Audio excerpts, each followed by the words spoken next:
Tonight, you might light a cigarette, pack a bowl, or vape between meetings. You do it without thinking. You do it because your body asks for it. But here is the thing no one tells you. The urge you feel right now, that pull toward smoke, toward something burning, toward inhaling something that changes how you feel. That urge is older than civilization itself. It is older than farming. It is older than the wheel. And it did not start with a choice. It started with fire. Around 400,000 years ago, your ancestors learned to control something that had terrified every living creature on Earth. Fire. Not just for warmth, not just for cooking. Something stranger happened around those flames. Researchers studying ancient hearth sites across Europe and Africa have found evidence that early humans weren't just sitting near fires. They were breathing them, inhaling the smoke, staying close long after the meal was done. Anthropologist Dennis Sangatha, who has spent decades analyzing Neanderthal fire use at sites in southwestern France, has suggested that the relationship between hominins and combustion was far more intimate than we once assumed, and smoke does something to a brain. Any brain. The moment combustion products enter your lungs, your body responds. Pyrazines, chemical compounds released when organic matter burns, trigger a cascade in your nervous system.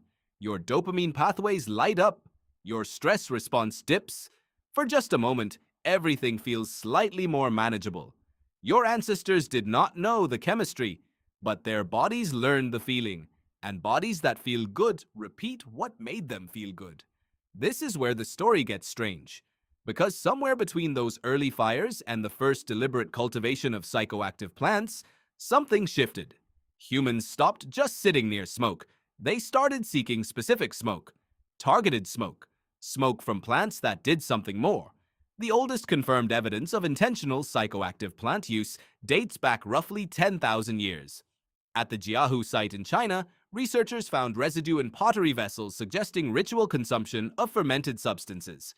But plant-based inhalation goes back further and deeper. Cannabis. The plant most of the modern world associates with recreational use has been found in burial mounds across the Eurasian steppe. A 2019 study published in the journal Science Advances, led by archaeobotanist Robert Spengler and his colleagues at the Max Planck Institute, documented cannabis plants with elevated THC content being burned in wooden braziers at high-altitude burial sites in western China, dating to roughly 500 BCE. The graves belonged to people conducting rituals for the dead. They were not getting high casually. They were reaching for something. That is the part your ancestors understood that you might have forgotten. Smoke, for most of human history, was not recreation. It was a door. It was a signal. It was a bridge between the ordinary world and whatever your ancestors believed lay beyond it. Across cultures that never had contact with each other, the shamanic traditions of Siberia, the ritual burning of incense in ancient Egypt, the tobacco ceremonies of indigenous peoples across the Americas, the use of blue lotus in ancient Nile Valley societies, the pattern holds. When humans wanted to communicate with something larger than themselves, they burned plants and breathed the smoke. Tobacco itself arrived differently than most people imagine.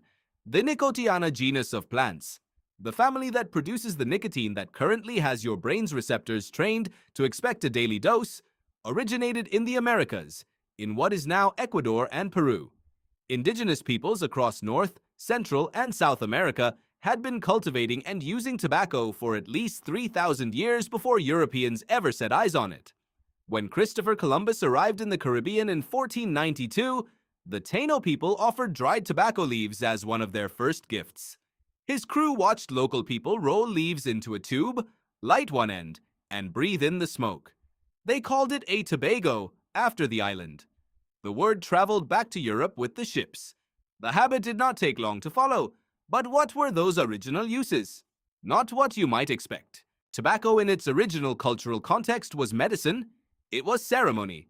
Among many indigenous peoples, tobacco was, and remains, a sacred plant used in prayer, offered to the earth, given in gratitude. The Haudenosaunee, the Cherokee, the Lakota, and hundreds of other nations treated it with the reverence now given to the most solemn rituals. You did not smoke tobacco casually. You smoked it to open a conversation with the world beyond your own perception. Researcher Johannes Wilbert spent decades studying the relationship between shamanism and tobacco in South America. His 1987 work documented how certain practitioners would smoke to the point of trance, using nicotine's powerful neurochemical effects to induce altered states that modern observers would recognize as similar to near-death experiences. The doses were massive. The intent was transformation. What happened between that and a gas station cigarette is one of the stranger stories in human history. When tobacco reached Europe, it was first marketed as medicine. In the 1560s, Jean Nicot, the French ambassador to Portugal, the man whose name now lives in the word nicotine, sent tobacco back to the French court as a treatment for headaches, skin diseases, and cancer. For decades, European physicians prescribed it. Pipe smoking spread through the upper classes first, then the working classes. By the time anyone understood what it was doing to human lungs, the neurological hook had already been set in millions of bodies. And here is the thing your brain already knows, but has never quite articulated. Nicotine does not make you feel high, not the way psychedelics or cannabis do. What it does is more insidious. It plugs directly into your acetylcholine receptors, the receptors responsible for attention, memory, arousal, and muscle control, and mimics the neurotransmitter your brain already uses to keep you sharp. Over time, your brain reduces its own acetylcholine output because nicotine is doing the job. When the nicotine is gone, you feel foggy, you feel irritable, you feel like you need a cigarette. What you actually need is for your brain to do what it did before it outsourced the job. That is withdrawal, and it is entirely manufactured. Now zoom back out.